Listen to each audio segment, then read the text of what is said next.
Let's stretching it out and let's not wait 40 years, but indeed, it's gonna create some cash flow. And we, Better cash flow. are all projects completed out of the first phase for the most part?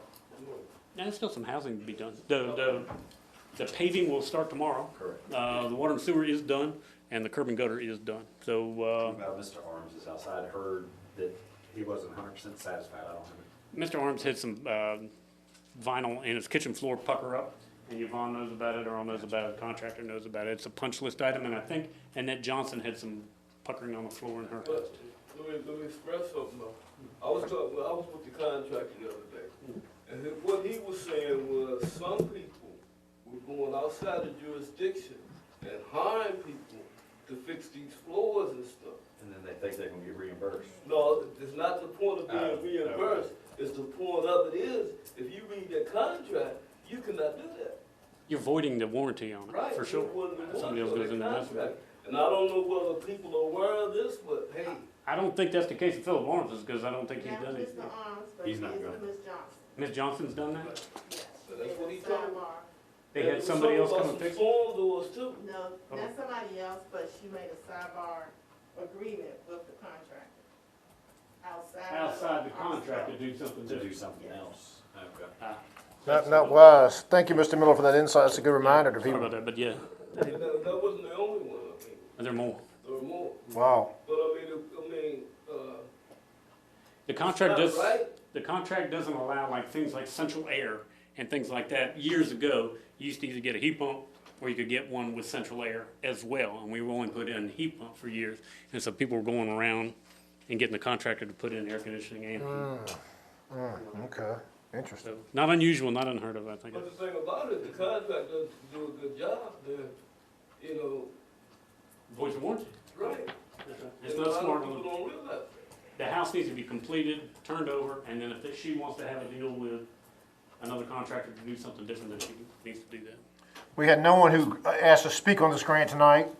Anyone else this is phase 2 of, like I said, the largest grant project in the history of the town. Mr. Town Manager, you recommend we proceed? I recommend, I think you've made the motions last month that we needed, and I don't think necessarily a motion is in order, but we can document that we did hold the public hearing open. Very good. I'll close that public hearing. You feel comfortable, being that obviously during the time period we're in right now, you feel comfortable with proceeding on with a project this large? You feel comfortable proceeding on with a project this large, being the time we're in? Well, the reason I'm still recommending it, you've already borrowed the money. The money's sitting in the bank. We can either send the money back, but we have borrowed the money. I just want people to know Yeah. that we are being responsible and we're We're not not- going out and just doing a project to do it. We're not Right. raising rates, we're actually reducing our costs right now by doing all that, and the money is actually at VML Vega. They paid benchmark their portion, and then the construction portion is just sitting. I can't say idle, but sitting at VML Vega. It's as cheap as you're ever going to do a project of this magnitude. Plus, it's stuff that we'd have to do anyway, water, sewer. Right. It's water and We're sewer. gonna Yeah. have to do it anyway, Well, so. yeah. It was, to my knowledge, probably the worst water lines in town, existing water lines. I think we've had some bad ones in the past, but to my knowledge, that was about as bad a section of town. And really, phase 2 is where we saw that original pipe. Remember David Ostrander and I brought it all carbuncled and barnacles growing on the inside? That was actually in phase 2. That was over in front of Mr. Hardy's house. Oh, how did y'all? Yep, that was over there in the street. So that line will be replaced this time. So this- Very What good. line look like over on Moonbird? I don't know. I get a good point. I got to go over there and see if they cut out a I section. mean, given that it was spitting out red water, you know? I don't They're know. leaving the old one in the ground. Well, it's still in the ground because they. There, but there may be a little section that they had to cut to make the joint. I can go pull one of those little pieces out and see what they got. Well, do you anticipate us another project this size? Is that what the question was? I think this is probably as cheap as you can do a project of this magnitude. By borrowing the money, yeah. I mean, you can maybe get 0% if you fund it up front, but at 1.3%, and I do believe if the current climate continues, the rates may even go down some. Scary. Moving forward, Ms. Wilson Jackson? Asking for the public hearing, if everybody could sign in. Absolutely. We'll sign that in, and we'll move on with the rest of the agenda while we sign that in. That brings us to the minutes from both February 27th and our first pandemic meeting on March 31st. Move to approve as presented. Second. Mr. Morgan has seconded Mr. Nash's motion. All in favor, say aye. Aye. Any opposed? The motion carries 7-0. That brings us to visitors, which I don't believe we have any. Do you wanna, that sheet? Huh? Do you wanna talk about that sheet Oh, this email? no, from Jenny Davis? Yes, okay, yes. Talk about- She sent remarks because she wasn't gonna be at the meeting. Okay, it's just to do about Sea Park by chance, or? No, this has to do with the minimum charges for water, sewer, and electric. Yeah, okay, okay, all right. I think her numbers are correct, and we do waive the first 20 kilowatt hours, but that's only for demand or commercial type meters. So for the residential, she's got it correct on here. Now, if it is a demand meter, maybe at a business or something like that, there is a reduction. The first 20 kilowatt hours are not charged by the town, but these numbers are applicable to a residential customer. Is she talking about her house or her business that on Church Street? I don't know if, I can't say that small building. Yeah, 'cause Has she a had- three-phase. Practicing currently, I believe. I don't think it has a three-phase demand type meter on it, so I would say it probably is a standard The only thing residential. I think that can be done is we can simply turn the power off and then you don't have a. Yeah, you can disconnect the service. Yeah. And if your knowledge, I saw this on Facebook, just in pure disclosure, and I think all utility providers, whether they're water providers or electrical providers, there is a minimum charge. Typically, yes. Amelia has it, everywhere else I've worked is. We can certainly ask Budget Committee to look at the numbers and find out if they need to be tweaked downward or maybe even number. It's sort of on, I think a lot of people say, why is it 1588 or whatever, I don't know. But any members of council have any comments on, well, I want you to make sure, is this, what else does she want to say? She just wanted to present that she would like, it means a business office, for a business office, someone's not using, they still have to pay a minimum of $80. I asked the council to implement rate permanently, but definitely during the time of pandemic, so we're charged for what we use. But she does have the option of just cutting the service off. We're not in a situation where it's gonna freeze, some people need to keep the heat on the Pay building. $10 to reconnect, Yeah, I to believe is Richard, what I think it's reconnect is. She's So got I mean, yes, it'd be cheaper if people are not using their meter right now, just Cut it undo it. Yeah. Ask Have the us town cut it to off. undo it. But all right, so if I call you to come cut my power off, is there a charge on you coming to cut my power off? Is there a charge? Yeah, to say, hey, Dan, I'm not gonna use We've that got a bill. reconnection charge, Just to reconnect, the $10 to reconnect, okay? not a disconnect charge. But that is an option that she could use or anybody else could use if they're not using it. And it's not winter time and you're not worried about your pipes freezing, and you can turn your power off. Members of council, any thoughts? I mean, for the average layperson, I think a lot of people say, well, golly day, you mean if I don't use it as a charge, how could we maybe is there a reason we can explain to people, to educate? I assume there's a reason for it, or we wouldn't do it. Because we have to read every meter every month, and we've got to present a bill. So the amount of work we do for everybody is, on the reading and the metering side, Right. is virtually the same, okay? Obviously, they're not buying water that has to be produced, but the process of producing a bill for $1.37 or for $80 is the same, okay? I'm And not that- an electrician by no means, but I'm pretty certain from my knowledge of chargers and everything you can plug in your house, current's still being used somewhere. It may not be a lot. It's a small amount of current, yes. There's still stuff being used. I get a lot, You I'm got over something home. plugged in, it's drawing electricity. Sure. If you've got a charger, from what I understand, even if your phone's not plugged into a That's charger, right. it's still. It's It's zapping you, it's zapping you. Yeah. All right, well, could the budget committee maybe take a look at it and just, I think, here's another example, and I don't want to get this meeting too long, but I've also heard on Facebook, Eric, I know you've seen it, people say, I don't even use the town trash, but I get a trash bill. And my response has been, folks, we can't ask our garbage people to say, okay, Miss Smith doesn't pay, you'd never be able to keep track of who doesn't use the, who don't want the trash empty. But maybe we need to find a way to educate people because, We have a fixed cost in the garbage department. right.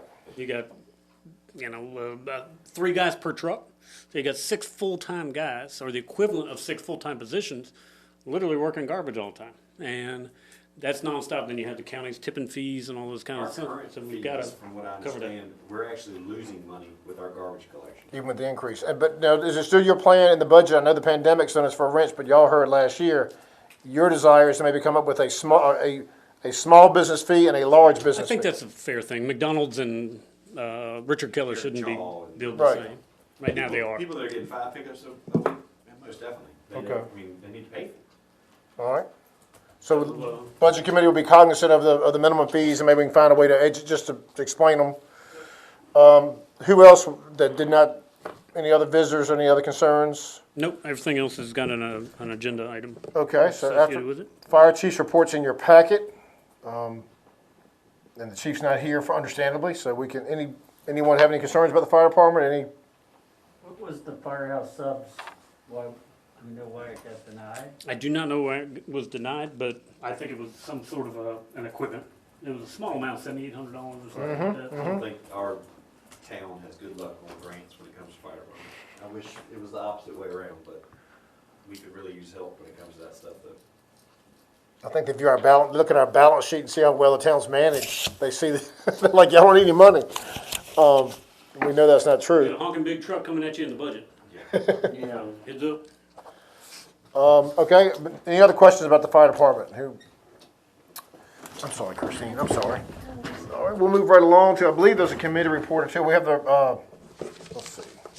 Payment of bills. Mine's loading as I'm scrolling up, so, Madam Clerk, what are the amount of bills we need to pay? $628,457.34 are the bills that are already paid but not approved.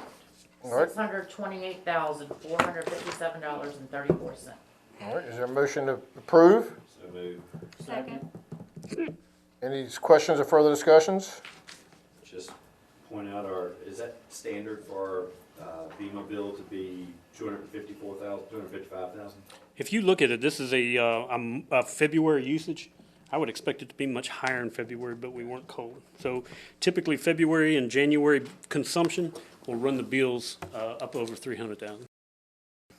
This month, for example, is 219,000 that we got to make payment this month. So That's relatively low. these are called shelf months. If it's not real cold, not real hot, the intervening October, September, November, and April, May, June, those are called shelf months. So that's when you see a decrease. All right. Hearing any other questions, Mr. Miller? Okay, on that Michael Hawks bill, that was from, We had without using names, we had an employee who had a family member pass away, and they did not have apparently life insurance, but also indeed our employee did not have cash to pay for the funeral. Taking our discussion seriously, we did not, and the employee asked me for a loan, but I was really impressed with the town employees.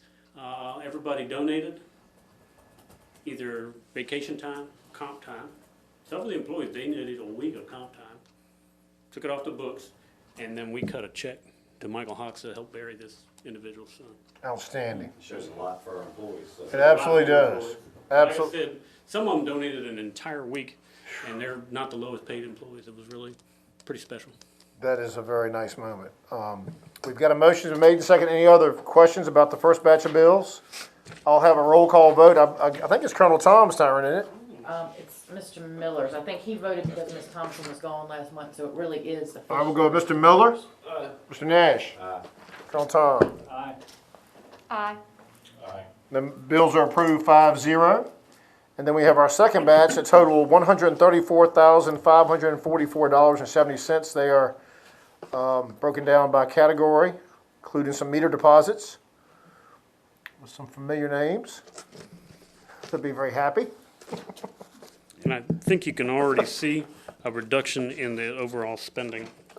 Oh, yeah. These are more discretionary type things, and there's employees are responding. They're not buying as much stuff, obviously, and we're not approving as many purchase orders. That's good. Is there a motion to approve these bills? So moved. Is there a second? Mr. Miller has seconded Ms. Hasbrook's motion. Any further discussion? I'll ask for a roll call vote, starting with Mr. Miller. Mr. Aye. Aye. Those bills are also approved 5-0. There are no appropriations, correct? Correct. Committee report, the insurance, which we discussed at the last meeting, we discussed the fire department insurance, I believe, or the health insurance. It's a life insurance policy for firemen. Mr. Town Manager, what's your recommendation on the life insurance for the fire department? We can start at any time as long as I think it says before the first of the application must be signed prior to the first of the month in which you want coverage effective. I would certainly say and recommend to you that we do it. However, wait until the 1st of July, And this is, which will be in the budget process. okay, all right. We'll wait till the budget then. I mean, you can approve it if you choose to, but I wouldn't start now. You could start it for May and June but I would start, if it's gonna be done as the budget is adopted, then it would be included in the 1st. budget, that $6,000 premium. What is council's pleasure? All right, this will start with July 1st. July 1st. All right, is there a second? Mr. Morgan has seconded. Any further discussion? I believe it's $28,000 a year, I believe. Annual premium is about $6,079.92. All right, then we can, all in favor say aye by voice vote. Aye. Opposed? Motion carries. Also, under committee, we had the, I think we discussed this a little bit, we kind of went over buildings and property last. We have in red, we have a cemetery lot. Please tell me what this is about, selling the aisle lot, which is between the two sections of the cemetery. What is, Yeah, it's a crazy thing here. This is old section of the cemetery, the Okay. newer part of the old section of the cemetery. This Okay. is just an example. When they were laid out, each of these sections, the whole thing is called a block. It divided into sections, which are in turn divided into grave spaces. When this was laid out by the powers to be, either by the town or the civic organization that had the cemetery for, they left a maintenance aisle in the middle. Okay? I've had an individual who's associated with this particular parcel, my glasses are not good enough. The individual with this particular, it's a 2-grave block. beside William Hicks, William B. Hickson has a space you can't read. I just can't read it. That's okay. William Hickson is the one you can't read. The one you can't read, family members came to me and mom and dad are buried there. Okay. And they want to, instead of a single grave scattered off away, they want to buy this one. These are 6 feet wide, so they would only accommodate one grave. Just one person. I can tell you, the only reason I bring this to you is because, and this is something I learned taking over the cemetery when we buried Sam Moncure, he's buried in an aisle lot. The aisles in, Done before. this has been done before in the very older section. Remember where Sam was buried, it's kind of pushed to the front? That's an aisle, and at some point, the town decided they would sell the aisles. And so Sam is in an aisle, and that's when I first realized that they do it. And then an individual asked me if they would be willing to do that. We can go to committee. I don't think there's a pressing matter. I don't think somebody has died and they need an answer. I'll be honest with you, I don't know why we would need that. The guys that dig the graves, they don't necessarily follow the aisle. You're not driving a vehicle up and down that aisle for maintenance purposes. Do you need to go to committee on this, or your council approve it tonight? Just do it. Let's go and vote. I move that we, But before you do it, what I want to caution you is, these are going to be highly competitive. People are going to want these things. You gotta Connect. Make it first come, first serve, they're in the or old section. So some it's kind of a lottery process or something, because people are going to want these rascals if first it's come, adjacent first to the. served. I mean, we can't. Jason, to the family members. Yeah, I mean, the other side, the folks will be like, daggone, I wish we'd known. But the price will still be $400, right? Yeah, you can't. Price will be $400. Yeah. I mean, it's first come, first served. I mean, there's no need us. You just have to have a methodology, because like I said, people are going to be competitive about these things. If we'd have known, we'd have sure done it. We live out of town and we didn't see them. Does council wish to go through the committee? Or does council believe that we just get the word out and Yeah, I mean, we're not How are we gonna get the word out? going. I mean, Facebook, Facebook, paper, whatever, all the above? I mean, I hate to sound harsh about this, but is it our responsibility to get the word out? I mean, it's not. I don't think it's going to be a rash of people. Oh, let me go buy them up. Right. I mean, I would say it needs to be the adjacent property owner at a minimum, or family of the adjacent property, so that somebody First smarter than refusal. I am doesn't go in here Go buy them all. and buy and then- 200 of them, and Right. the next thing you know, they're selling them for $800 because it's next to mom and dad. You know what I mean? So it's got to be one at a time. You can only get one. And you must be connected to the person next to you, And either adjacent to the side. people next to you. If that's okay with you. why do you have to be? Well, because I think what's going to happen is somebody, Because what happens if nobody ever buys them that are adjacent? Then we're shorting ourselves out of cash. Because this Yeah, would but be, we're not full. I mean, you can get, are you saying because that's where this you is a would rather desirable have that? location. Yeah, it's a desirable location. this is the old section that's sold out. People want to be. It's not too terribly far from where the Colburn place. Yeah, but this is more premium, y'all. Okay, this is more premium.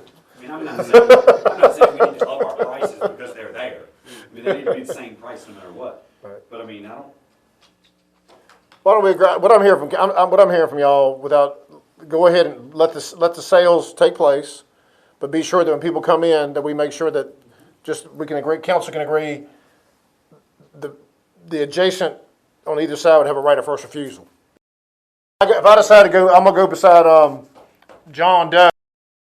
John Doe's family would be contacted and say, look, Billy Coburn wants to be beside, do y'all want that grave? And we may not be able to contact every one of these families. These are Let them go. lots of, Gone. goodness gracious, I don't know if we can That's find why everybody. I don't want to just without, I like this idea that when someone expresses interest in lot 5 or whatever, Yeah. on block D, then we just call the 2 people that are adjacent, instead of us having to call everyone and just hold it just for them. It's just one grave, right? It's not not enough for a husband and wife, just one person. 6 feet wide, you need. That's 4 gonna limit it feet. right there. It's gonna limit a lot of it right there. Be Bachelor's Row. So, do we want each of these requests to come before council? every I think time? so. I think that's a smart thing. And Eric has a good point. You can put 2 people in one grave space. Stack them. All right, You Stack can 'em. stack them, but you gotta have a foot of cover over top. So, since I've been fooling with the thing, I don't know of 2 caskets. We've had a casket and a urn. Plus, you probably have to pre-plan, I guess, Hmm. and You gotta say, plan. all right, I'm gonna go ahead and put you 6 feet deeper than normal. You when you stack, you go 9 feet. Too deep, yeah, you At least can- 9 feet was a policy. Right. All right, what is the council wish to make a motion to authorize that which we have discussed? I move to approve the sale of the one single lot to the family member that is adjacent to the, Okay, is there a second? And we'll just bring each of these back to you. yeah, that's fine. Is there a second to the motion? I'll second. All right, Ms. Hamble, give the second to Ms. Hasbrook. Any further discussion? All in favor say aye. Aye. Opposed? That motion carries 5-0. And while we're in buildings, property, and cemetery, can we do the hometown hero banners? Madam Clerk, if you'd like to update us on the hometown heroes? Go for it. There's a packet Yes, there is. You handed it out. at your desk. Hang on one second, let me get mine here. By a company called Relays, or Relays. Or I don't know what it is, right? Rileys. On the cover page there, it shows you, a price for the banners, and it's 10 to 20 banners, $48 a piece. And that was with the brackets. The brackets would be an extra $53, but we did do a comparison today, and we believe that these banners would fit the brackets that we already have. The second page is another quote from them. They didn't quote the same size that the other company did the first time, so if you look up there, it's for 10 or less, the banners would be $47.12 plus shipping. And then 10 to 20 units would be $38.50 plus shipping. They can't give me a shipping cost yet. They don't really know how much that's going to be. Right. It's just Um, Pennsylvania, so it's not like, Yes. And then they have a 2-year warranty on manufacturing. They are double-sided. And then on the last page is a quote from Mosca Designs, which is the company we've used previously for a lot of the banners. They quoted 18 by 45 with the image printed on both sides with a warranty for 3 years. And the banner price is $100 plus shipping. No matter how much the quantity? Right, yes, no matter what, the other company's a whole lot cheaper. yes. I'll just throw this out here for y'all to think about. I know we always like to go with the lowest price, but because the families are gonna be paying for this, I think it might be worth looking into with Mosca's track record and the longevity and their warranties being better. They might be more durable. Again, that's just my gut feeling. We compared them. By touch, you can't really tell the difference. Okay. However, the Mosca banner is double stitched. I hope I'm using the right term. If you look at the loop that the bracket goes through, on the Riley banner, it's only one course of the fabric. If you look at the Mosca banner, it's got 2 courses. So I do think it is probably a little more durable banner. Now, we haven't had a big problem with them tearing or falling apart. Those have been up, I don't know, a year and a half, 2 years now. The last bunch of vinyl ones that we've got. But I do think I don't know if it's twice as good, but it does appear to be more durable. Are the ones we have made by Moss? Those are all Yeah. Mosca. Everything we've purchased previously is Mosca. I just feel like we may, being that it's half the price, we may get more people to actually You might. utilize it. You're exactly right. $50. I mean, that's instead of 100. And we could test them and see, you know, Try the first batch, if they stink it up, then we'll go back to Moscow. That sounds like a good motion. Members of council, what's your pleasure? We'll go with the lowest. Yeah, that's right. Very good point. Very good point. I move that we offer the lower bid of Riley's Outdoor Decor for the citizens to be able to buy into for the banners. All right. And it's still our intent to start this program Memorial Day and have it run through Veterans Day. and it does take 3 weeks. This company said it takes theirs 3 weeks as well. And I'm gonna have to send out the forms to people and stuff, so I don't know if they'll be up by Yeah, they- Memorial Day, they- but right. they will shortly thereafter. But for anyone that has a military loved one, they can be living or deceased. Is that correct? Either Or the memory name. or honor, yeah. I don't Okay. know if we, discussed, I believe, in committee, Okay. Anyone that's worn the uniform. in memory or in honor, so whether they're living or. we haven't excluded anybody. so Good. yeah. Okay. All right. Everybody okay with that? All right, Mr. Nash, you've made a motion. Who seconded his motion? Mr. Miller will second that motion. All in favor say aye. Aye. Opposed? The ayes have it. The town's not profiting from this. This is simply people That's being. on cost, we're not marking it up at all. Very good, very good. Under unfinished business, we have an ordinance about connecting the line, I think it's the sewer lines from the main to the property line. Is that correct? It's actually sewer and water lines. Both lines. Okay. Right now, the town's practice is the property owner puts it in, installs the water line between the house and the meter, and the sewer line from the house all the way out to the town's main line. Been like that for many years. I think we had had to clarify some of the codification about 10 years ago, 9 years ago, and I think we've done that. Our ordinance currently says that the cost of restoration of the street is solely borne by the property owner. But I can tell you, we've never charged anybody for asphalt to fix that little patch. There's probably a dozen of them around town. Green's Auto has a water line One right there from my at building. his place. So there's a dozen of them that need to be done around town, and we've never charged anybody. So I think the committee's intention was to codify what we actually do, which means, and which says the town will be responsible for the placement of the asphalt when it does cut the road. Sounds like what you want to do is codify that which we do. You're trying to codify I'm practice. not changing practice at all. Absolutely. Who's in favor? Who would like to make a motion? Mr. Morgan has moved. Who's seconded? Second. Mr. Colonel Tom has seconded. Any further discussion? This is just, like I said, codifying that which is the town's practice already. All in favor say aye. Aye. Opposed? The ayes have it. That carries 5-0.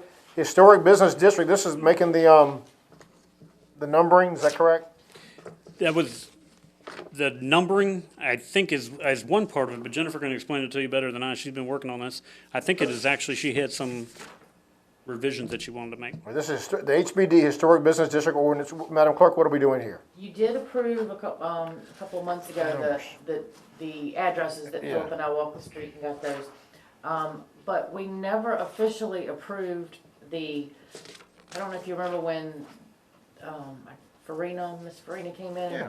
And so they were talking about doing the sandwich boards and the signage and all that stuff, and everybody approved, but council never really officially approved those changes. They were proposed. And so nothing changed. Everybody, I mean, council discussed it and it's approved, but I'd like to approve it as one document as opposed to the map and then the sign boards and all Okay. that stuff. I would like it as one ordinance. Simplified. Yes, And just, you mentioned sandwich boards, they are allowed. they are allowed, And yes. how about, I hope we get back to these days where people can sit on, sitting on chairs on the sidewalks. That's okay as well? I think the town's ordinance just says that the sidewalk can't be obstructed. Okay, all So right, I think the benches that are out there and people can still walk by aren't very good. a problem. Members of council, what's your pleasure? I think the clerk has got a great idea here. All right, it sounds like a motion, Mr. Morgan. Second. All right, Mr. Nash is second, and Mr. Morgan's motion to adopt as one package the change of addresses and the Historic Business District ordinance we discussed. All in favor say aye. Aye. Opposed? That motion also carries 5-0. I believe unfinished business number 3, the utilities. Mr. Norbeck wants to make a statement about the State Corporation Commission and disconnections. I think the State Corporation Commission, or I have for you a news release, State Corporation Commission issue. State Corporation Commission does not specifically govern the town's utility rates. Municipals are exempted from oversight by the State Corporation Commission. However, ODEC, which is the cooperatives across the state, Dominion, APCO, people like that are under those requirements. And they are extending, State Corporation Commission, and I'll read it, has ordered the not cutting off utilities until June 14th of this year. So I think we're to May 1st currently, if I'm not mistaken. And I recommended in this letter to at least go to June 1st, 2020, okay? Before you do so, and Mayor and I exchanged an email, and I do think, although the State Corporation Commission doesn't guide us necessarily, I do think staying in some accord with those providers probably makes some good sense, as much as possible. I will add to that, utility bills for the months of February and March, the bills that were due.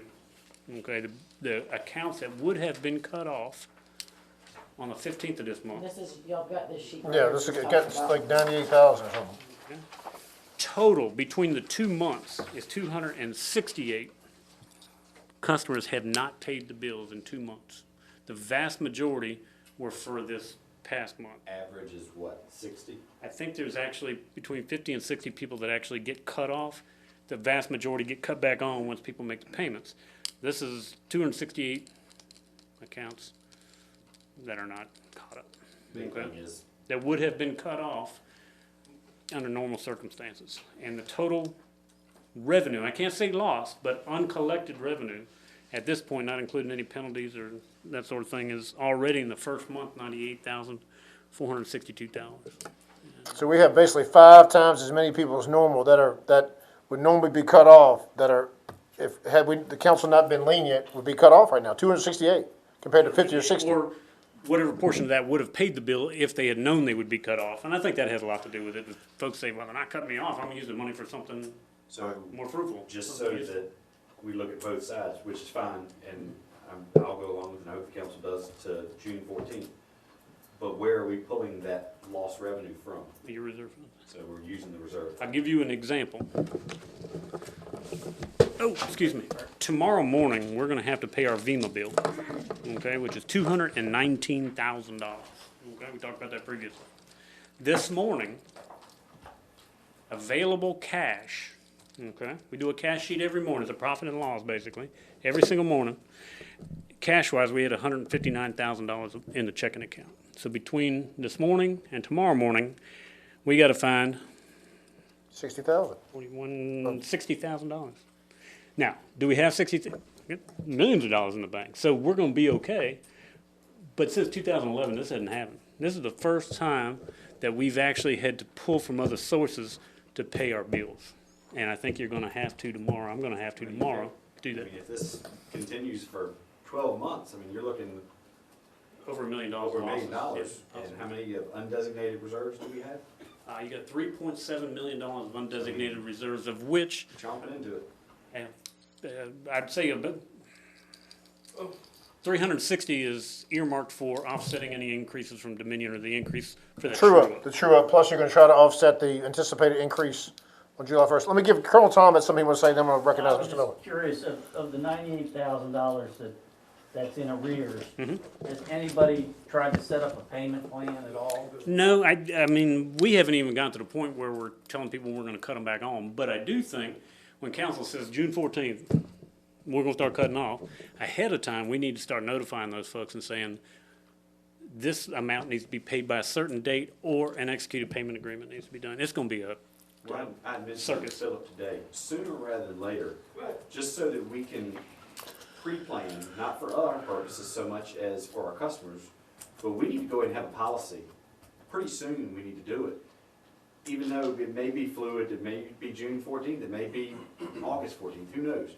But say that you have, if you owe a total of $1,000, what's our policy? Is it gonna be, it's due over 3 months, it's due over 6 months?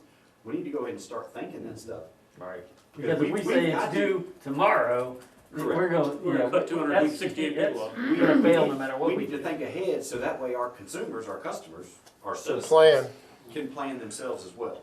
But what you're saying is when we find, if we knew right now that normalcy was gonna start July 1st, we'd probably, but the problem is no one in these chambers knows when normalcy is gonna return. But we need to go ahead and be thinking amongst ourselves and go ahead and put pen to paper, at least saying, hey, when things do somewhat return to normal, and I don't think it'll ever return to perfectly normal. Right. So we can't say normal, but when things resume somewhat normal, we need to say that, hey, this is what our plan is in place. It might be October 1st. You may want to let people know by June, say, hey, look, come October 1st, no matter what the situation is, we're going to have to return to disconnecting. Is that what you're saying, possibly?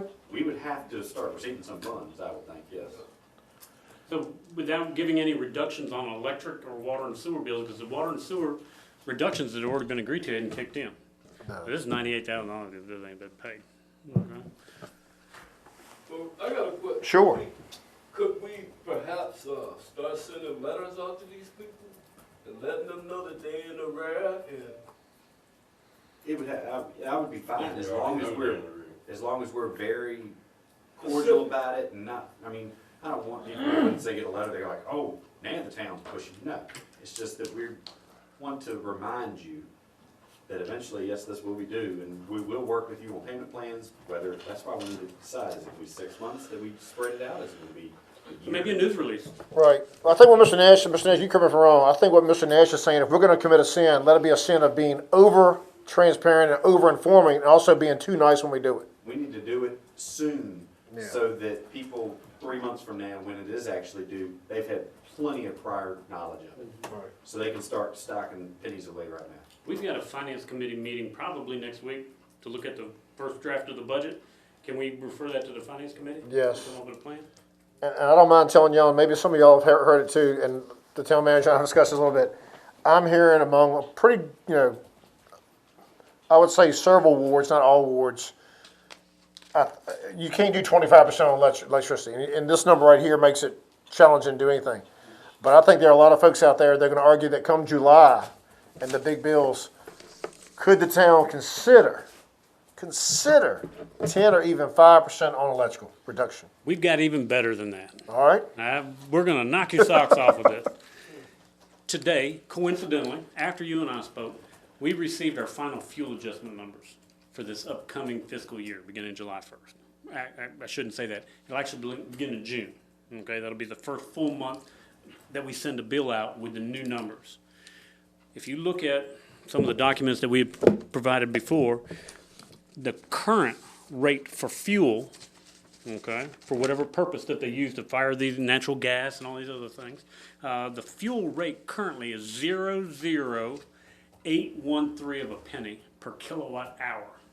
Okay, that's how much we currently pay. The projected in January was 0.062. Was that about 25% increase or decrease? The new number came in today, and if you guys watch the news, oil is actually trading at less than $1 or less than zero. It's you got to pay somebody to take it. Right? The fuel adjustment charge that they just gave us today is 0.00149. It's about 80% decrease over what we're currently paying, and so that alone, by my simple calculations, about between a 7 and an 8% decrease that'll be coming next month for everybody. That's perfect timing, I'll tell you. Perfect timing, yeah. I mean, coincidentally. Yeah, but that's on the fuel adjustment, that's not on the $300 That is on the fuel electric adjustment, bill you have. but the net difference is still 7 to 8%. Yeah, but anything helps anybody right now. And I wish that us as the town of Blackstone could help even more. But, I mean, I'm just leery of, what do we look at next month when we look at these numbers? Is it gonna be $200,000 that hadn't paid in electric? Because, I mean, it's gonna still go up. We're not out yet, so. Well, I think it's gonna go up exponentially. And as long as people know we're not cutting off, Yeah. they're not paying. that's the And catch. they may need that That's a money double-edged elsewhere. sword. It's a double-edged sword. You can't cut them off, so. And just for clarification, for clarification, Brenda was telling me, for the month of February, the cutoff list was 53 people For February. for February, and That's really low for February, really low. but Well, not really. But they, Brenda says that usually between 50 and 60 people that get cut off every month. So that was for February when it first started out, and there was 53 people. Those 53 people are included in this 268. So So it's it was- two hundred and twelve for this So month. it was still normal for February when, you know, it was 53, but then it's jumped up to 268. What's under that, what's under that, under the, no. And it was that- 53 people that We was. just, again, we just need to have a policy pretty soon in place to not notify, but so that people have pre-planning done. The one thing I would just say to think about, I know that, I think probably the good news you've gave is gonna give a little more, give the council a little more time. One could make the argument, looking at these numbers, of course, I know Brenda and people who work at the town office may disagree. One could make the argument, and no one would know for sure, but one can make the argument, these numbers suggest that maybe more relief is needed by the council. Now, of course, you and I both know, some people aren't paying their bills, not because of the rate, they couldn't pay the bills if they were almost, if we cut the rate by half. People are having a hard time. We can't print money like the federal government. I understand. Even Governor Northam said the other day, he says, we're not in the business of printing money. Right. We can't give, taxes are still due on June 15th, whatever he said it Right. was. But I wish we could. I mean, but FEMA's still gotta get paid. Right. How many people you think held a stimulus check to help pay for the utilities? Zero. Yeah, and I think here's the thing, I will tell you all this, I commend this council, what you did last month, I heard nothing but positives.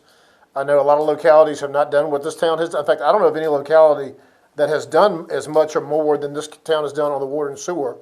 The county of Nottaway is proposing to reduce taxes, of course, that doesn't take effect till December, and it's just a proposal right now. But I think we ought to, like I said, I think we're all alarmed, and I think we're gonna probably watch this every month, but just a clarification, are we talking about June 14th being our target date for potentially, If we're gonna parallel what Southside and Dominion are doing, yeah, June 14th is the date. They're mandated. If we're gonna say June 14th is gonna be that date, it's fine. I recommended June 1st, but, You want a motion? I don't think it matters. but if June 14th or June 1st, whatever Mr. Nash moves, what's that date gonna mean? It means Cut off, cutoff's coming in June. unless you guys change. And you Well, no, guys by can that time, extend. it's not cut off for your current bill, not for your past due. If we do Yeah. You're gonna have to do plan. payment plans. I mean, you're Okay. gonna have to, no matter what. You're gonna have to extend it over 3, 6, 12 months, It's gonna whatever. be a circus trying to Oh, it's reconcile not the whole gonna thing. be easy. It's gonna be a mess. Do you wanna make a motion tonight, or do you wanna wait till May? Do you wanna go ahead and make it tonight? I think we need to go ahead and do it now. I mean, All right? I move that we go ahead and extend, the discontinuation of disconnections of utility services until June 14th, 2020. Okay. Following the SEC's guidelines to other providers. Is there a second to Mr. Nash's motion? Second. All right, Colonel Tom has seconded. Any discussion? And know that by that time, long before then, we will have a policy set in place so that we can plan as to how bills will be paid after that. This is with the treasurer, Yeah. finance treasurer. It might be hypothetically something where, let's suppose somebody owes the town of Blackstone $600. And it might be something that over the next 6 months, you have to pay $100 toward that amount, or I mean, some formula. as long as you're getting something, I've always, I mean, Always. if it takes 12 months, Amen. you're $50. Correct. What happens if, okay, what happens if they set up a payment plan? Okay, my January bill is paid, but I didn't pay on what I was behind. What's gonna happen with that? Well, if you don't, from what we've done in the past, say if you're current on, you paid this month's bill, because you've gotta pay the current bill after this Plus. pandemic is done, you have to pay the current bill plus your payment plan. So say you're current on the current bill, but you don't pay the back due, you're Currently, still we cut off. We cut you Yeah, off you're if you still don't. cut off. You cut off. If you don't meet the payment agreement, then you get cut off. Yeah, it's an agreement, yeah. But everybody, and this is where I give our staff high marks, and God bless them, but I think, you correct me if I'm wrong, Philip, Brittany and them, there are a lot of people that have their own little payment plans, and Brittany and them, they all keep track of them. It's gonna be proliferation of payment plans. It's been greatly reduced. After we talked and created a policy, it used to be cutoff day was a parade through my office, please, and, nebulizers and all that kind of stuff. And that's when I just didn't say no all the time, and obviously we'll work out a payment plan. For the most part, people made good on them. I don't get paid till Friday, can you give me extra days and all that? The town's policy now is, I think you get 2 extensions on your utility bill. The ladies asked for a policy, if you remember. Two, 6 two, months, a that's year right. ago. And the policy is you get 2 extensions now. After that, we don't give you extensions, you gotta pay it on time. And that's greatly reduced the number of payment plans, because the chronic accounts really have used their 2 payment extensions already, so they're done. We have a motion that's been made and seconded, and this is to, we're gonna continue with no disconnections, but until June 14th. And then meanwhile, this council will, and staff will come up with a policy to try to help those rectify that are gonna be in arrears. And just know that we will be overly nice about it. I mean, it's however many months it takes. I think the State Corporation Commission is actually recommending a waiver of reconnection fees. Yeah. For obvious reasons, and all those kind of. Penalty, no penalty and interest. No penalty. Okay. All in favor say aye. Aye. Opposed? That motion carries 5-0. Just asking, does anyone besides me think, just to keep in the back of my mind, a possible, if this thing does get prolonged, slight reduction in electrical? Or does this council feel that's off the table? I just ask. I'm not asking for any action tonight. I'm just saying, is anyone here, is it just a non-starter that we can't consider if this thing gets worse or prolongs, tweaking the electrical rate by 5 or 10%? I think it's better just to take it month by month. Month by month? I think if you look at the numbers, if these people were, and it, again, I'm not sounding harsh, if this number was less, we could reduce the rates more. But being that we're already $100,000 in the hole, that eats into what we could reduce your utilities by. Right. I just want to throw it out there because, and Mr. Miller, I know you've heard it. I'm just trying to get those, all scenarios, as Mr. Morgan said, looking at everything every month. My little computer has gone sleep mode. I have not, but the computer has. What's next? Games of skill. Games of skill, like being on council. The mayor sent me an email, I don't know, a week and a half ago. I'll send you a lot of or so, and emails. said, "What's the deal with games of skill? What does this mean?" So I've been looking on the LIS website, and the House has passed a ban on games of skill. The Senate had passed the same prohibition. It went to the governor's office, and I couldn't find the result from there. So, believe it or not, they were great about it. I called VML. I said, "What is the deal with House Bill 881? And here it is. The effect of the governor's amendment. So when it went to the governor's desk, he didn't veto it. He didn't approve it. He made an amendment to it. The governor's amendment is to reverse the traffic flow on a one-way street. The bill, as passed by the General Assembly, declares these mechanical games are illegal. However, the governor's amendment delays that action for 1 year, so it'll be July 1st, 2021. I think it's a bureaucratic process, What's the, because I think they're going to try to take another year to come to an agreement, yeah. most But the likely. final say on this is Wednesday, right? April 11th was the final say.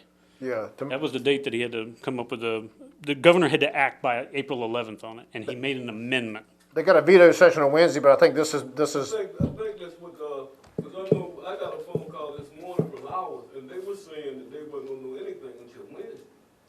But I talked to Ryan Short, just for example, this past week. He said that $1,200 tax on each machine pretty much will take out the small towns. Shuts the doors. Shuts the doors, yeah. I don't know how many machines Ryan has, but, I mean. About 20 or 30. Probably. Yeah. That- Probably got about 50 machines. And then that, if that goes into, or if our people in our locale decide to do that, we'll get 12%. We get 12% of that 1,200 per machine, per okay? machine. But they get to keep operating for another year. They get to operate for another year. However, in Blackstone, we have that other issue. Are these things governed that are in gas stations in the business general district, are they governed by the same rules and restrictions that we put on these parlors down there at the shopping center? And the end result is, yeah, but I just think the timing is awful right now to go in here and have an enforcement action against a restaurant. Please don't make me go down and, I can't disagree. I do want to say, I got to give Eric credit though, because I think we all agree that technically the one, if you're not Players Vape and you're not MVP Game Room, you're not legal according to our zoning. But I also agree that right now doing anything that's anti-business is cruel, harsh, and not good PR. it's problematic. It's problematic. If you will give me the, You might have to exit. Amen, brother. That's what I'm hoping. I'm hoping this thing will survive another year because I think the governor is onto something.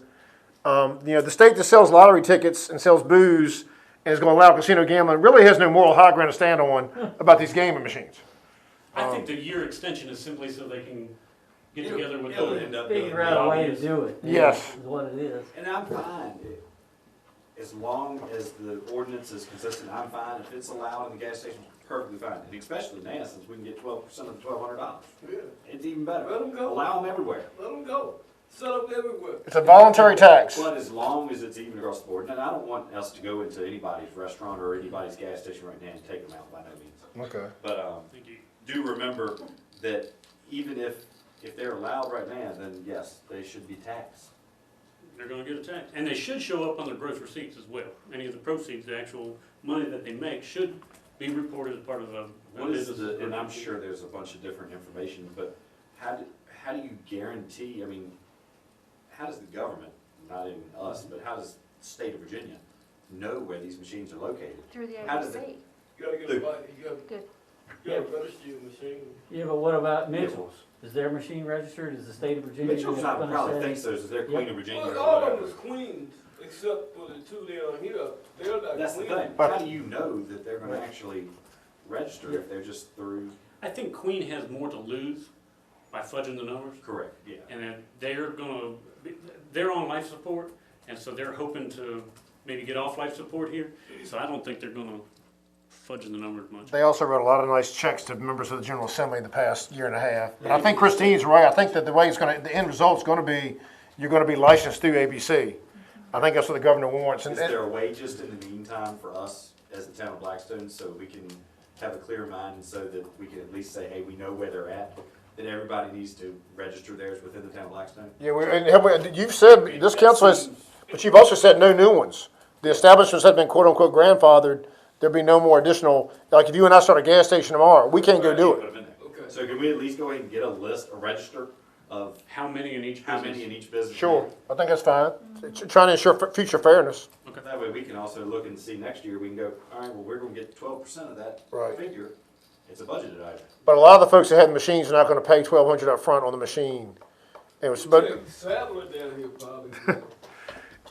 yes. I was gonna pay $1,200 for a machine. Well, the Sadlers have a lot to lose with the truck stops. Sadlers have been Hermes been of the General Assembly quite a bit because they've got those truck stop issues. But I guess what we're going to say, folks, move right along this limbo until the next General Assembly, It looks like it. until next January, February. So in the meantime, let's go ahead and just get a register in town. Get a number of machines, and the 8 people that I sent or presented letters to, we'll go back and say, hey, we wanna know how many in each.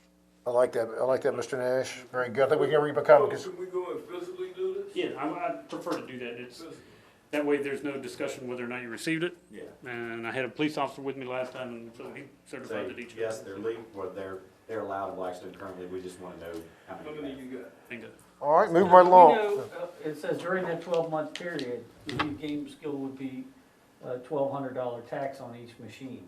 Is that payable I at the meant it's end of that payable- year, or It's is gonna be it paid to the There's a state. lot in more July? to this, I'm sure. That's It's what they gotta be gotta work July out. 1st to July 1st, I guess, because it doesn't go into effect until July 1st, and goes out of effect July 1st, so it'll be, those particular, like right now, they're not paying taxes, or not required to pay until the month of July. You may see a lot of them leave July 1 then. I think you're Yeah, right. If these big ones that have 40, 50 machines, then. Unless Queen of Virginia foots it. Queen of Virginia may foot the $1,200. That's exactly right. You just don't know. But you know where, bro, but the Queen of Virginia is only in these little stores around here, out there, in the shopping center, they're not out there. They got their own private Yeah, shit. they Yeah. got their own private. All right, so that's another issue we can put on our back burner, and maybe make a note for the December meeting to bring that back up, just for us to be energized and be ready for that. Moving on to the dilapidated buildings, Mr. Van Beck. We are moving forward, and Ms. Bacon has petitioned the court to have a court date to remove the old warehouse on Tunstall Avenue.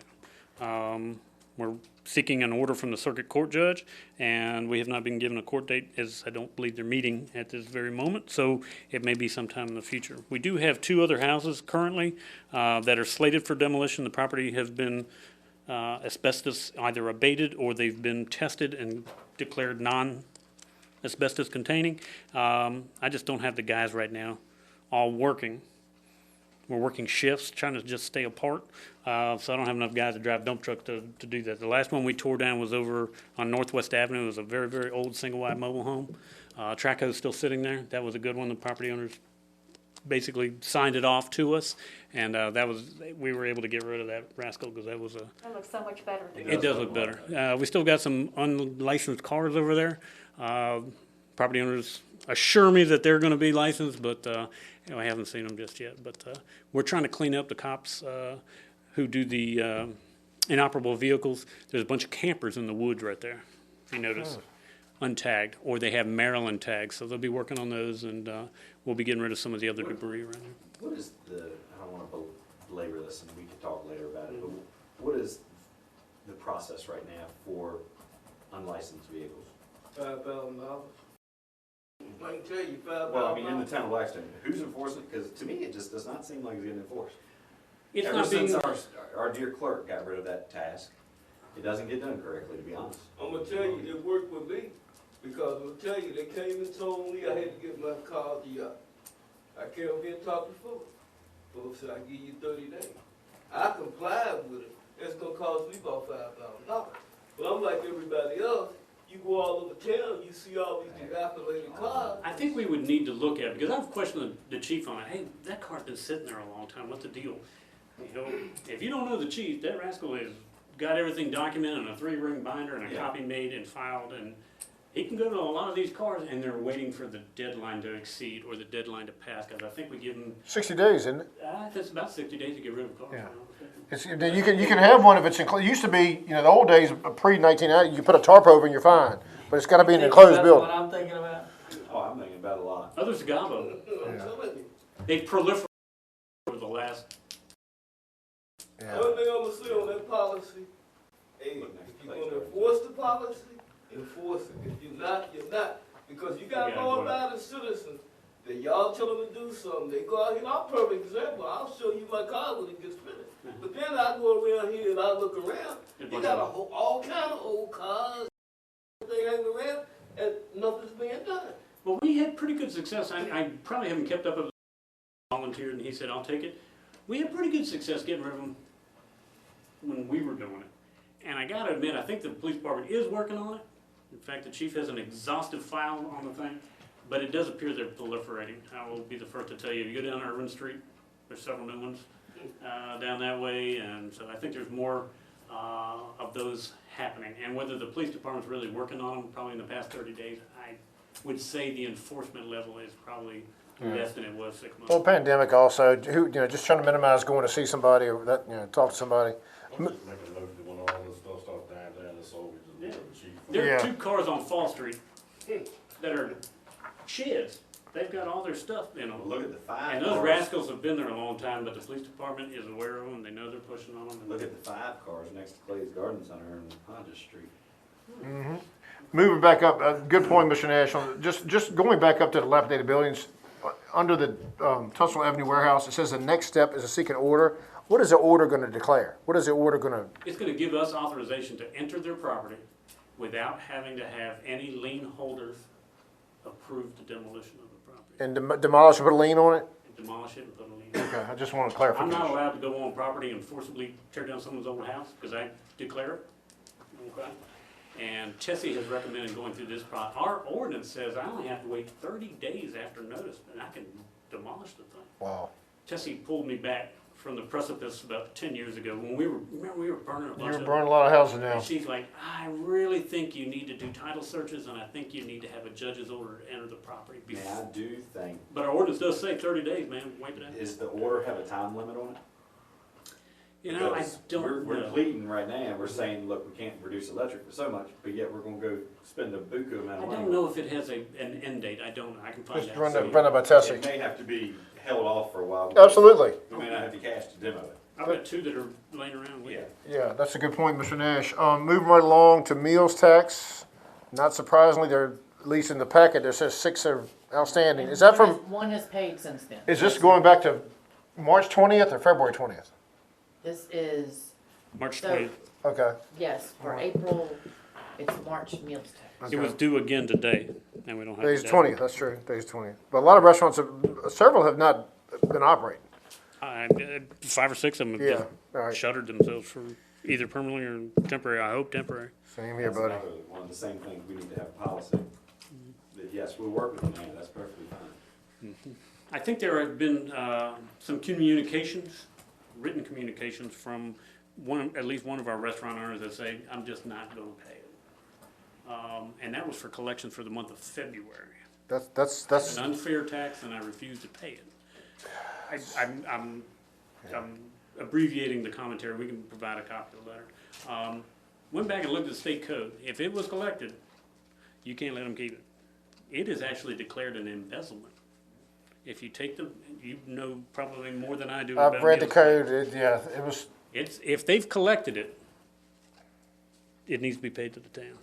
It is an obligation that they have. Paid the state. Hmm? They've paid the state, I'm sure. Well, the state doesn't have a meals tax. but the state, but she said they've held that sales tax in escrow, they gotta pay Paid this. sales tax. I'm Yeah. sure they paid the sales tax. It's 11.8% in Blackstone, it's 5.3 on the sales tax and 6.5 on the meals.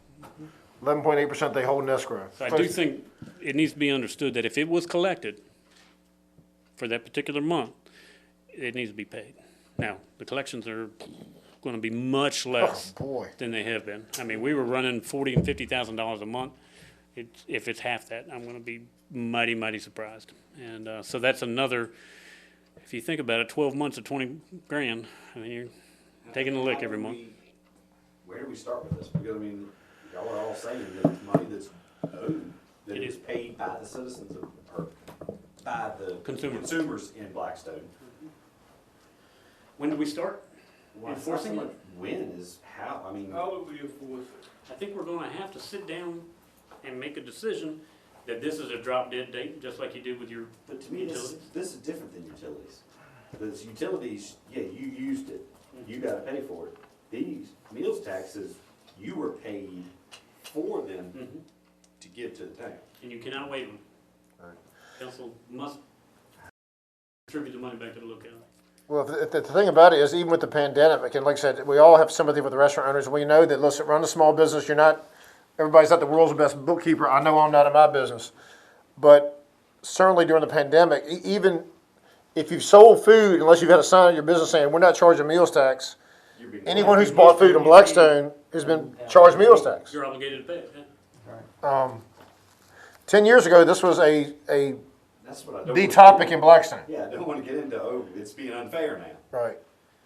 But the manager deserves direction from the council, because it's no fun him doing what the code says and have a council undercut him. Hey, Booger, I can tell you, this is gonna cause y'all to be bombarded with, you guys are ogres for But it's taking the- legal action against property owners I or don't business I don't owners. think we're looking at legal action. I think we're just trying to state the fact that it's money that's owed to the town of Blackstone. I mean, right now, I don't think any of us would say, all right, police, go knock on their door right now and go get it. But it's money that the It citizens is of Blackstone are. definitively owed.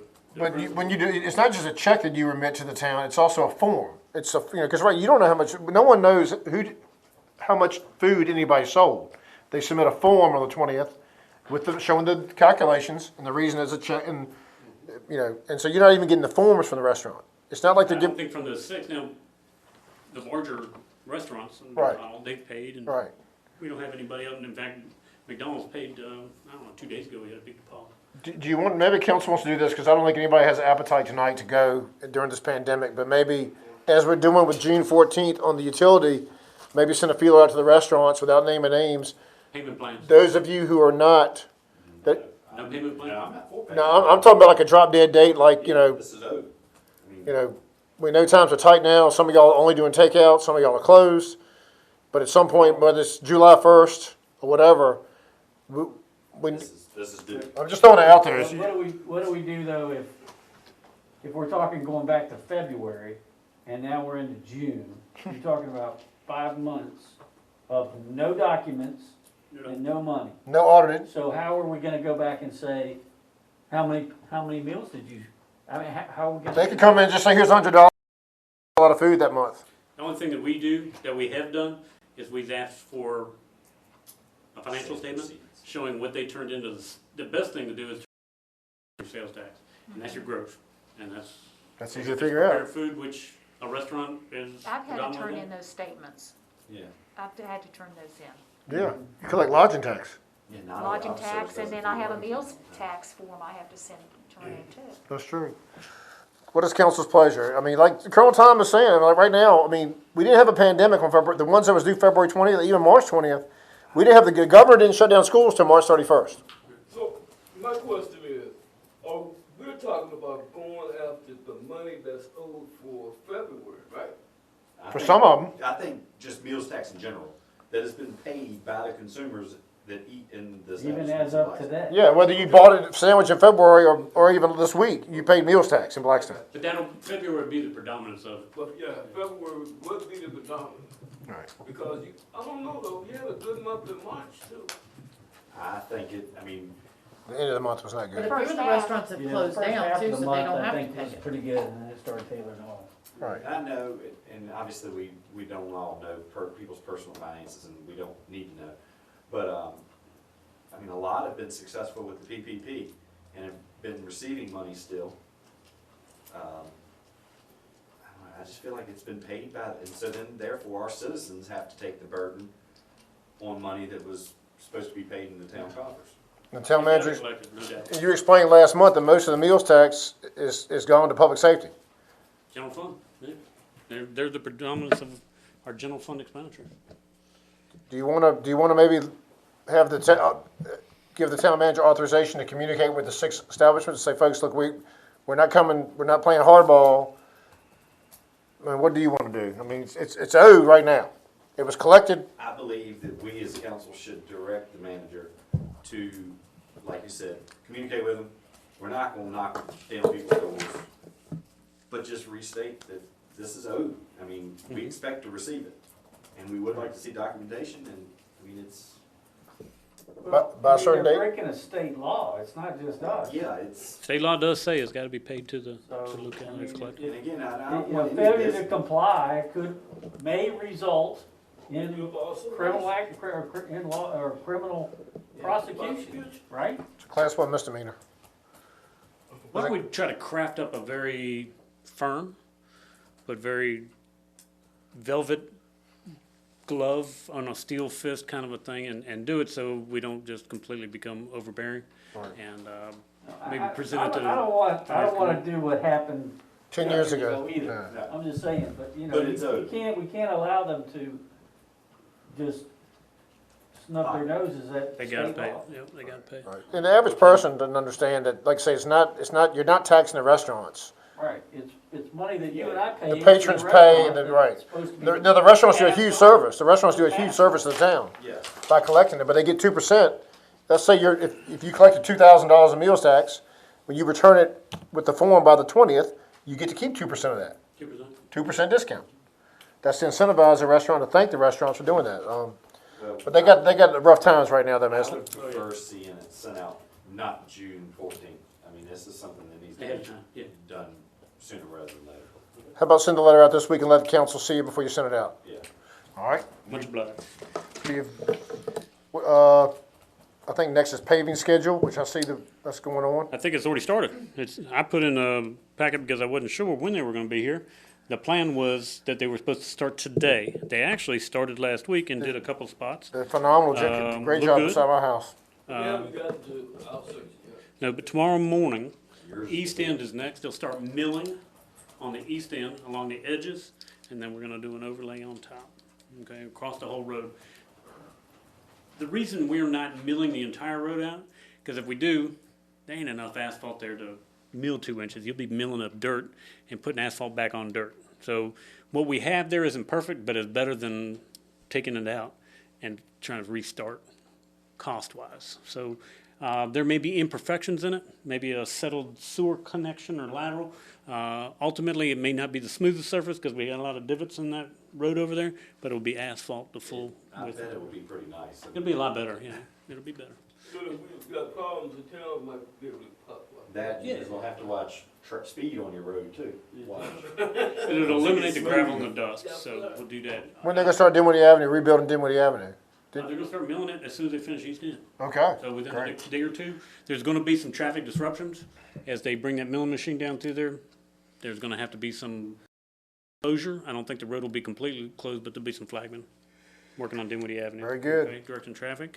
We're also gonna do a little section on Brown Street and a little section again on Second Street. Brown Street, It's- that alley portion of it, kind of tough, so if you looked at some painted portions, the reason I wanna concentrate on patching in that neighborhood is because this year, Second, Third Street, Academy Avenue, from Fourth Street to Church is the next scheduled section for tar and gravel. So I want to get any of our patching done, as much as our patching can get done, before we do the tar and gravel.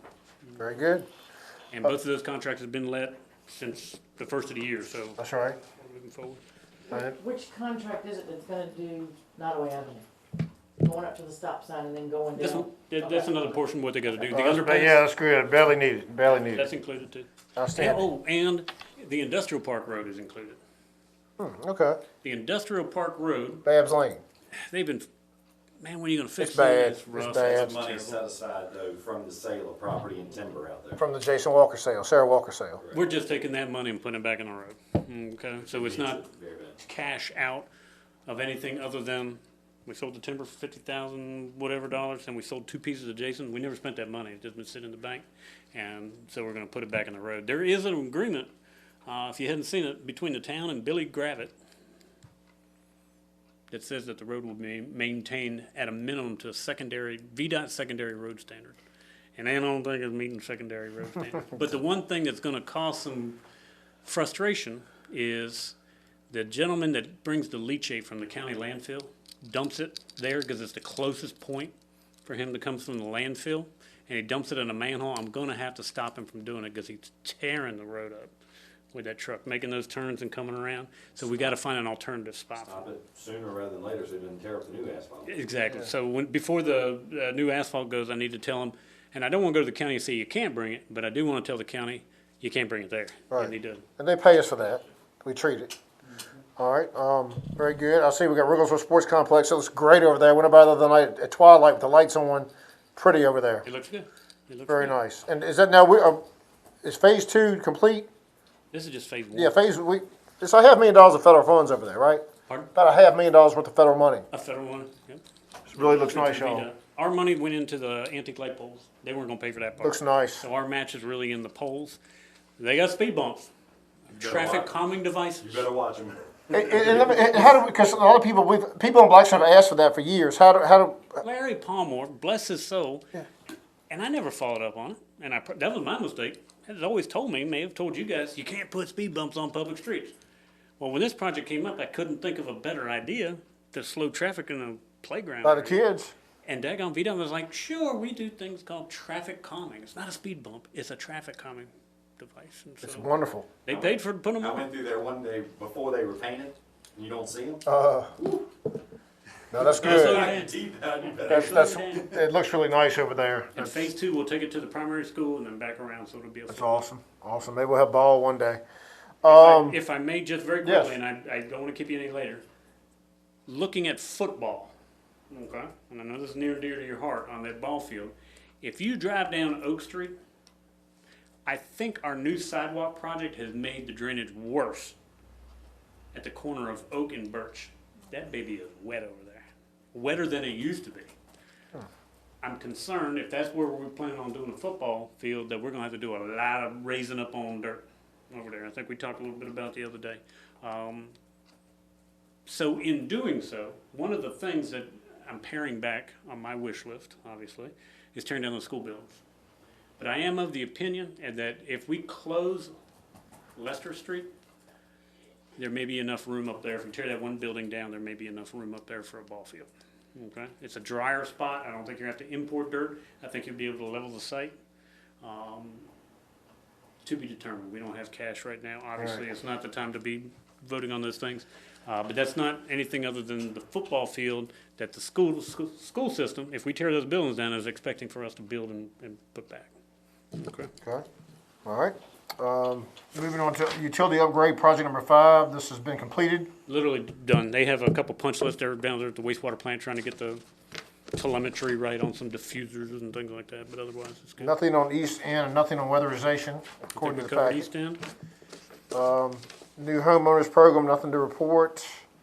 comprehensive plan will be presented to the planning commission on May 4th, is We that have a right? planning commission meeting scheduled for May 4th. We have 2 items on there, one of which is the boarding house or boarding rooms for the Bagley House. Forgive the terminology, but it's already in our ordinance that you can house up to 14 people. And so we're just using the current ordinance definition, okay? That is one. The second one is we've had an application, it's public information now. I've received the application. The application is to open a distillery. And I don't know if it's gin, whiskey, vodka, I don't know, but it's spirits of some sort, at the old Planters Warehouse, location on Northwest Avenue. And We sell power there? we do. Nice. And we sell water. I didn't know And what so- the cutoff was. That's the cutoff. Where's this gonna be? You know where Martha Lee lives on Northwest Avenue? Right That, across that warehouse cross street. Okay. Yeah. Tasting room and, Pardon? they're talking about like retail and tasting room and also How make, did it come, I first heard it when you said it, how did it just randomly come up? Because I mean, I haven't heard a thing about it. I got a phone call about 2 weeks ago from the proprietors Yeah. that want to do it and asked me about it and asked me about zoning. They were really interested in accelerating the process. We went back and read the state code and I asked for Tessie's opinion because in some of the state ABC's, the ABC department provides how-to on opening a distillery. And it does say in certain places that the locality cannot regulate. The regulation of distilleries is the responsibility of the state, okay? However, the first page that you open up the state guidelines says zoning still applies. So, Tessie came back and I said, well, Tessie, do we need to? And her opinion was, yes, you need to go back to zoning, simply for the fact that It sounds like they've been in the works for a while. first I heard of was saw him on the street on Thursday afternoon in front of Tommy Watkins. Just kind of random. Yeah. Which is great. I mean, I'm not. In the zone, the site is zoned in M2, it's M2. it's general manufacturing already, so it's a natural fit as far as, what's allowed there by now. Location-wise. Do you anticipate any potential, not to have a planning commission meeting, any potential environmental? I think there was some question that I had, with making, Very limited. I think there is some, like an earthy odor to the mash and those kinds of things, and I would be curious to see how that would be handled or if that would be a discharge. Now, Taylor Ramsey isn't pouring smoke out there anymore, so there's some give and take, but I think that the applicant's probably gonna have to explain some of how they're gonna handle the odors and if there is any odor on it. All you gotta do is call Tickle, he'll show you how to look it up. All right, so the planning, the comprehensive plan will be presented that night though, which is, It will be they'll presented get on first May bite 4th. at it. Correct. Under new business, moving along, we have the Chantel wants a 15-year renewal. That's been the term that we've Yeah. seen previously. And if you remember back in 93 or 94, the cable system was really horrible here. I mean, like horrible. And the town worked with, and it was one of the first, we had a consultant come in. That's when cable We had a TV cable TV committee led by Mac Williams, and it was called Nottaway Cable. Yeah, it was a big deal back then. Everybody's got a satellite dish, so cable's probably not the hottest item in town anymore. But it was 15 years then, and was renewed one time for 15 years. Now, 2017 was the last time this should have been signed. I will take responsibility for some of it because I wanted to check and see if that internet service was going to work on that water tank. But Do we get a portion out of this It contract? used to be 5%. It used to be, the old agreement was the town got 5% of the, it actually doesn't come directly to town anymore. If you remember, Donnie Orange several years ago was on looking at his cable bill. What the heck? The money is actually paid by the consumer to the state, and the state does return a portion of it back to the town. let me ask you, how many people here are on Chantel? I'm just curious. Anybody here a Chantel customer? Do you get internet through Chantel as well? I was about to say, It's man, It's the internet. internet. Okay, are you pleased with it? Is it good? Yes, it's better than CenturyLink. That's what I've heard that. And the town's on Chantel too. I think So we're on you've seen Chantel. Quite a few people use Chantel now just because of the internet. So, but my one concern is 15 years is a long time. 15 years is long. Plus, should this be bidded out? Not bidded out, but Yeah, you asked a good question. The whole nature of the franchise agreement is the town is sort of saying, this is our baby. yeah, Our favorite person, our favorite company. But Chantel bought out, whoever the predecessor was. SB Cable, I think it was. SB Cable, Jet Broadband. It was Jet Broadband too. When the Jet, It's, It's been a bunch of different Right. things. So this is, Worried that, and there's probably no competitors out there really for this, but I thought at one time, you know, we were talking about broadband and communicating with crew and all these things, and I don't think it's gonna come to fruition. I don't think anything like that is in the immediate can we future. hold off on this until, I would like to, what do we get from them each year? What do we, I mean, I can tell you how much, I can look in the budget and find out how Yeah, much how we many get. people are actually using this game? all right. And is it, here's another thing too, is, you know, I'm just trying to protect the council, because let's suppose they just have a really bad year, and all of a sudden, all the Chantel people have bad service, guess who they're gonna come at? they come down. Well, y'all have extended that for 15 years? Yeah. Now, of course, the consumer has the right to say, I'm leaving Chantel, I'm going back to CenturyLink.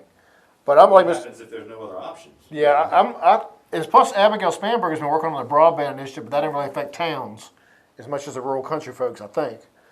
I'm just reluctant to 15 years personally. Long time. Because I know that let's refer this to the May meeting. Can we do that?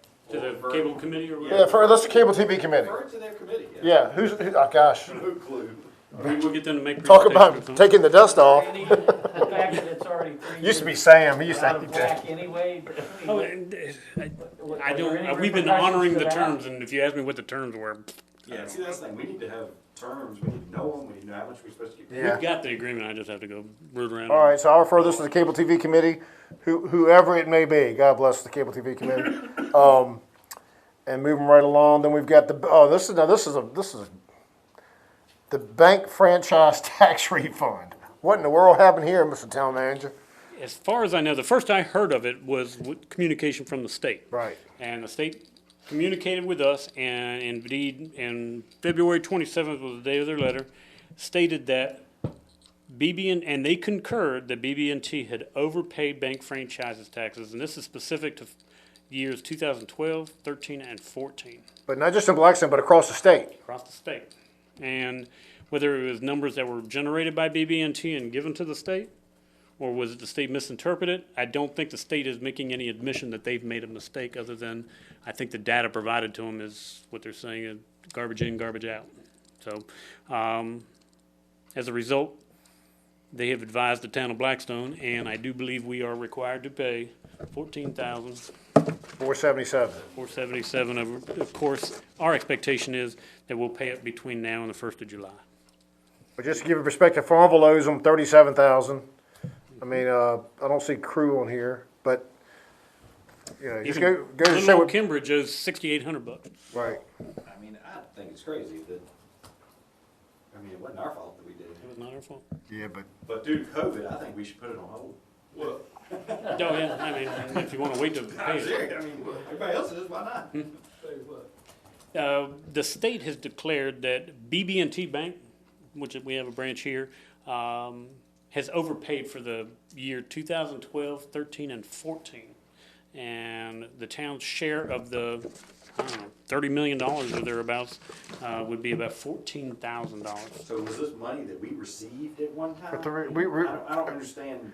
It's monies that were paid to the town. based on the equity capital ratio. It's on the assets of the bank. And BB&T pays the least of the three Do we banks. have stock there or something? It's based on the assets. It's the bank franchise fee. Right. It's If, say the bank has X number of dollars of assets in that particular location, right. and its deposits, it's all that kind of stuff. It's the bank franchise tax that the locality receives. I'm sure the state gets a cut, but the state, the check comes directly from the bank.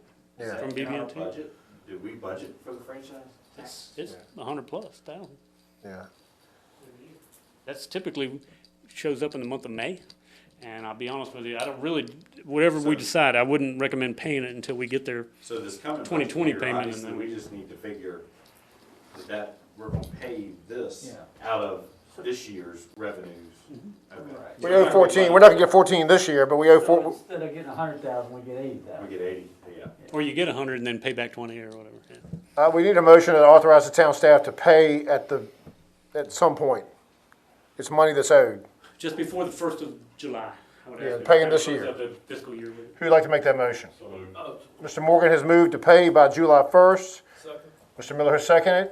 It's over $10,000. Roll call vote starting with Mr. Miller. Aye. Mr. Nash. Aye. Colonel Tom. Aye. All right. Motion carries 5-0. Last day of June.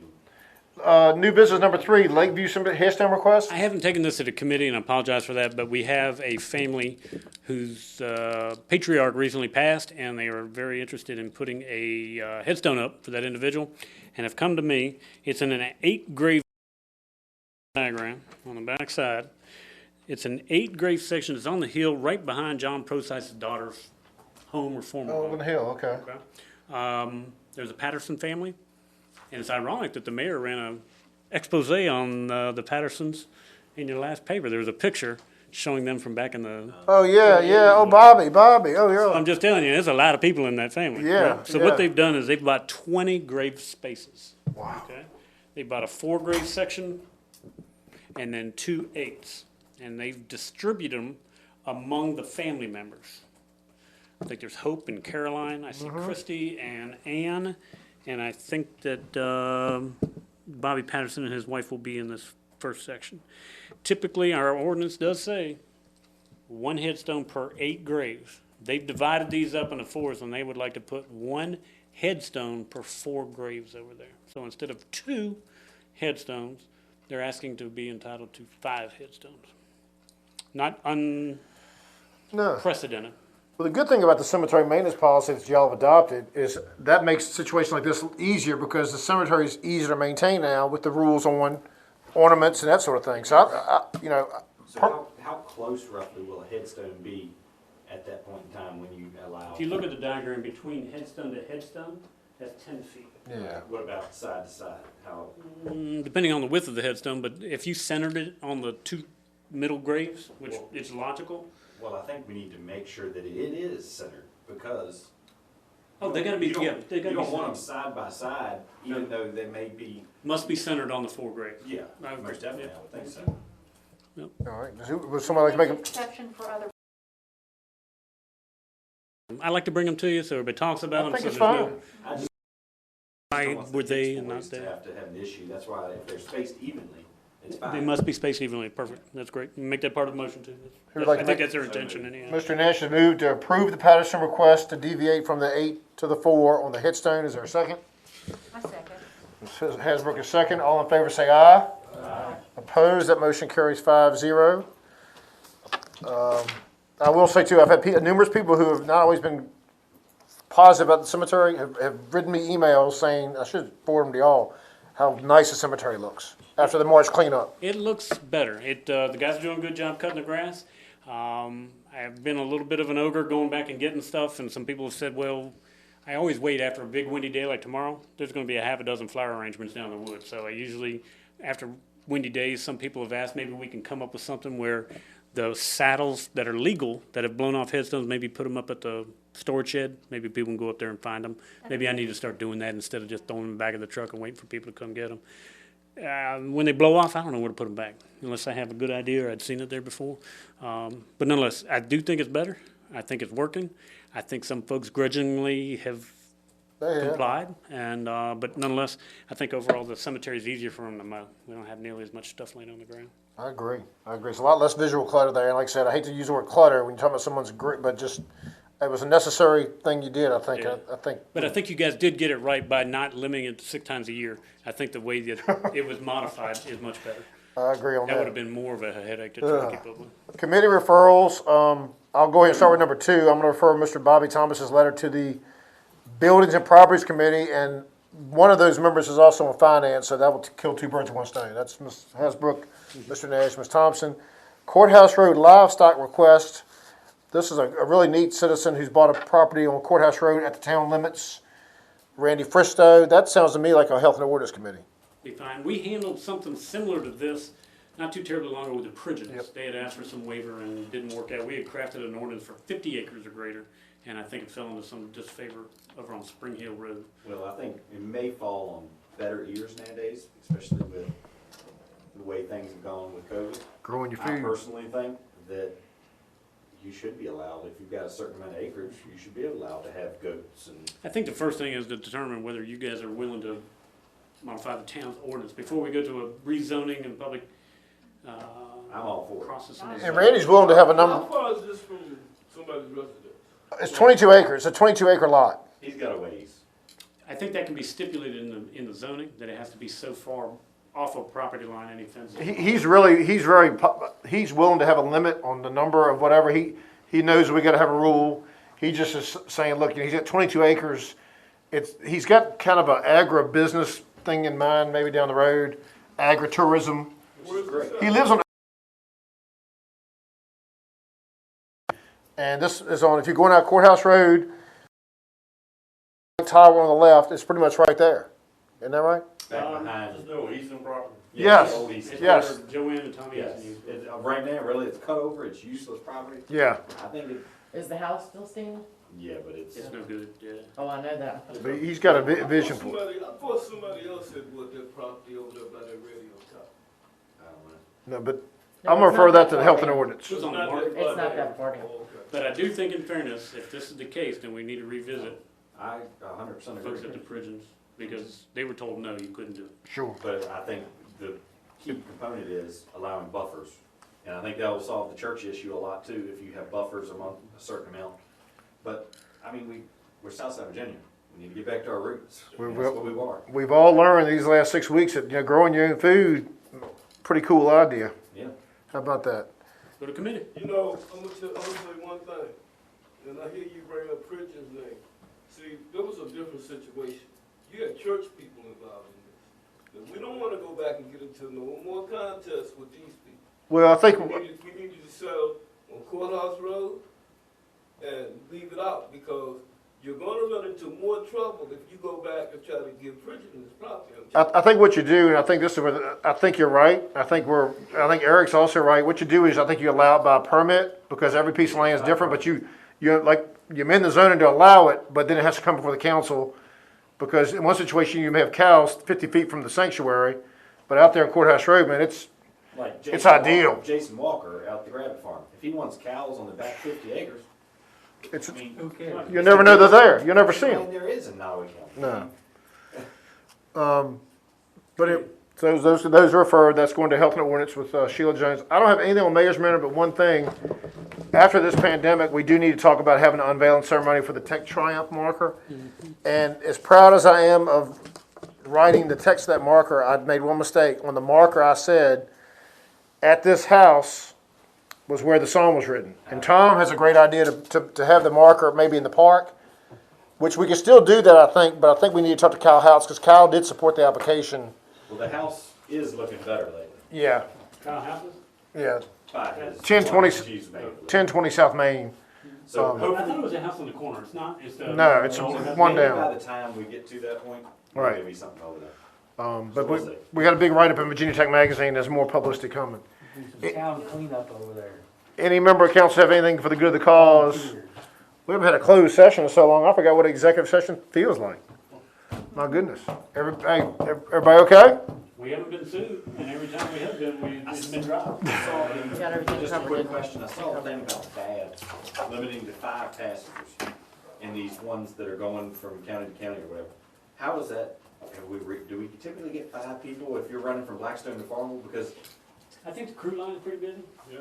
I think the one going to crew, that brings a lot of people down here to go. and we need to limit, but how is that affecting the ridership when it comes to, I mean, I just hate for someone that wants to come shop in Blackstone that needs vital necessities that have to have it, and they can't get on the bus. I mean, what's the, Maybe, and I have to talk about Josh to see if we can make special arrangements. Is it pandemic related? Is it maybe make them wear a mask? I just saw a Facebook post today or yesterday or something, I think. Yeah. And so I was talking to my father, he said it was only 2 of them working today or something.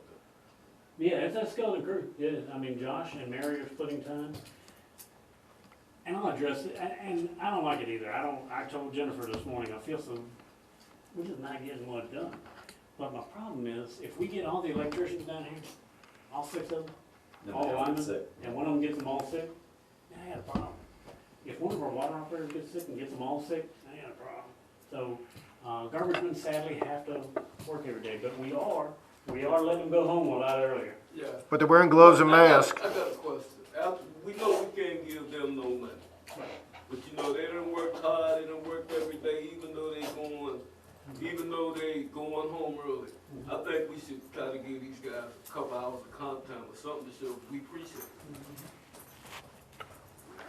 My little office, what we're doing, no one's working more than 4 hours a day. We got people, we're constantly, the lobby's closed, we're minimizing the number of people in the building, just like you're doing at town hall, just to play the odds.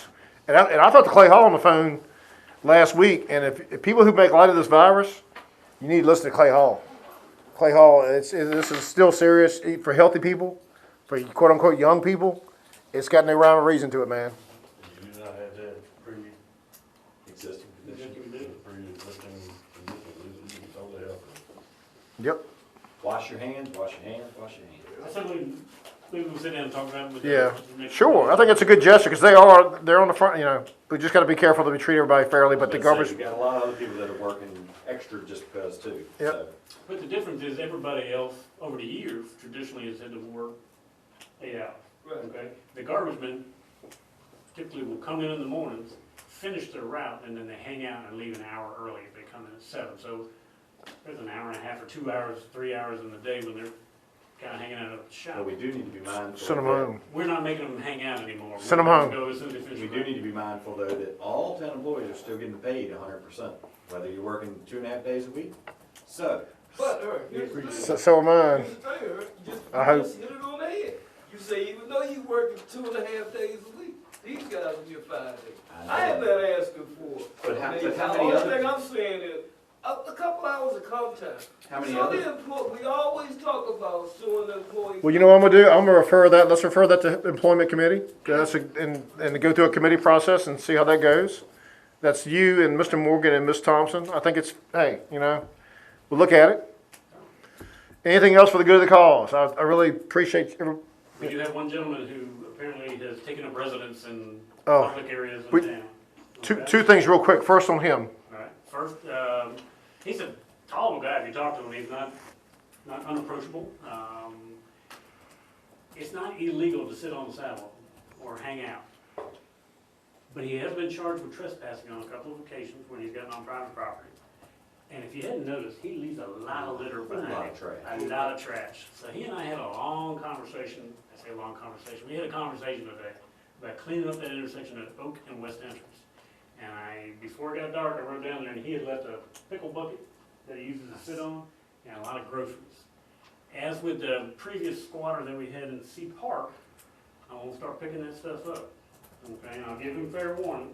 I think he's a veteran, he deserves our respect and ever, but he leaves a lot of trash at the gazebo, in the park, and certainly on Oak Street and other locations. So that stuff is gonna start, and maybe that will deter him from making those decisions. And he's We're not. talking about the same gentleman that takes up residence right there at the fire. Front of the fire. And the post office. Yes. It's a big concern down there, one, because when the fire alarm goes off, people are coming in from all directions. It's a danger zone. I don't know. Second, when the trucks take off and the doors up, nobody really needs to be hanging around the building. That's a load of money inside that building right there. Chief sent me an email in response to, so what's going on with this guy that people were asking?